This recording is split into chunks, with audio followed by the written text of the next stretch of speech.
Inilah susunan kejadian yang dinubuatkan oleh firman tentang akhir zaman. Kita berada di titik yang paling kiri, yaitu masa kini. Setiap waktu, setiap saat, Yesus akan turun dari sorganya yang mulia untuk mengangkat orang-orang kudusnya. Gereja Perjanjian Baru akan menyongsong juru selamat dan Tuhannya di awan-awan. Tugas kita hanyalah waspada dan berjaga-jaga, karena kita tidak tahu kapan, saat, dan waktunya.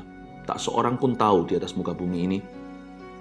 Tapi kalau itu terjadi, jangan sampai kita ketinggalan, seperti yang diperingatkan oleh Tuhan. 2 orang berjalan di ladang, yang satu ditinggal, yang satu diangkat. Setelah bumi ini absen, tidak ada lagi gereja Perjanjian Baru, maka seluruh dunia akan jatuh ke bawah kaki Sang Antikristus. Pemerintahannya dibatasi 7 tahun saja. Kalau tidak, seluruh bumi pasti akan musnah dan punah. Dan selama dunia berada di dalam pemerintahan Sang Antikristus dan nabi palsunya, Allah akan terus-menerus menghukum penduduk bumi ini karena hatinya jahat. Penghukuman Allah terdiri dari 7 meterai, 7 sangkakala, dan 7 cawan murka Allah. Di antaranya ada malapetaka, musibah, alam semesta, penyakit, perang, dan sebagainya. Tidak ada damai sejahtera di bumi. Lalu di penghujung tahun terakhir pemerintahan Sang Antikristus, Tuhan Yesus bersiap-siap untuk turun ke bumi, ke dunia bersama dengan orang-orang kudusnya. Itulah kedatangan Tuhan Yesus yang kedua kalinya. Dan kali ini kedatangan Tuhan akan diketahui oleh seluruh dunia, seperti tidak sepasang mata pun yang akan kelewatan untuk melihat kedatangannya yang mulia. Dan Tuhan Yesus kali ini akan menginjakkan kaki di dunia. Langsung disambut perang oleh Antikristus dan seluruh kroni-kroninya.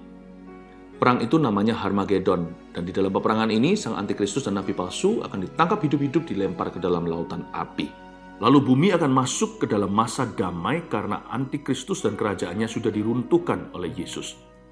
Tuhan Yesus beserta dengan orang-orang kudusnya akan mendirikan kerajaan 1000 tahun, milenium damai sejahtera, dan saat itu iblis ditangkap, dirantai, dan dicampakkan ke dalam jurang maut selama 1000 tahun lamanya, dan malaikat akan memegang anak kunci ke sana, sehingga pintu itu tidak bisa dibuka selama masa yang ditentukan.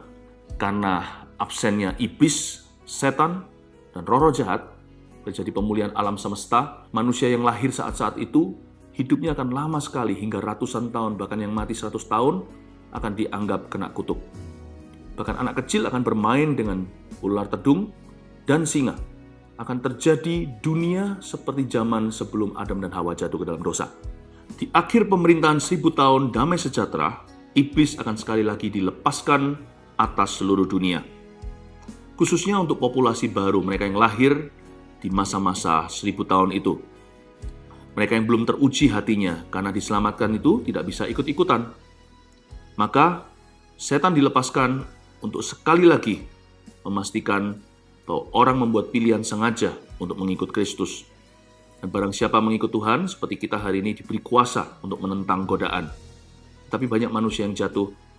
Ketika iblis dilepaskan, dia mengerahkan begitu banyak populasi bumi. Terjadi perang yang terakhir. Inilah the final war, perang Gog dan Magog. Dan Tuhan sekali lagi membinasakan, menghancurkan semua orang-orang berdosa yang menentang firman-Nya. Lalu setelah itu, seluruh dunia akan ada skenario baru. Penghakiman terakhir didirikan pengadilan tahta putih di depan setiap orang yang mati maupun yang hidup. Semua akan dibangkitkan. Dan pada saat itu akan ada perbedaan dan pemisahan antara kambing dan domba. Satu sisi Tuhan akan berkata, "Enyah, kamu pembuat kejahatan." Ini berlaku untuk setiap manusia sejak Adam dan Hawa di setiap zaman. Setiap orang akan diadili, dihakimi menurut perbuatannya di dalam kehidupannya. Lalu bagi orang-orang yang Tuhan usir dari hadiratnya itu, mereka dilempar kepada kematian kedua, yaitu lautan api, neraka yang kekal selama-lamanya. Dan kabar baiknya, setiap jiwa yang diselamatkan oleh Tuhan sejak penciptaan, yaitu setiap manusia yang meresponi panggilannya sejak perjanjian lama hingga perjanjian baru, mereka akan mendengar Tuhan di tahtanya berkata, "Baik sekali perbuatanmu, masuklah dalam sukacita Bapa-Ku." Itulah sorga yang mulia. Sorga di kitab Wahyu Definisinya begini, yakni langit dan bumi yang baru, sebuah tempat yang nyata, bahkan disebut sebagai Yerusalem baru pula. Itulah destiny atau tujuan akhir dari setiap orang percaya.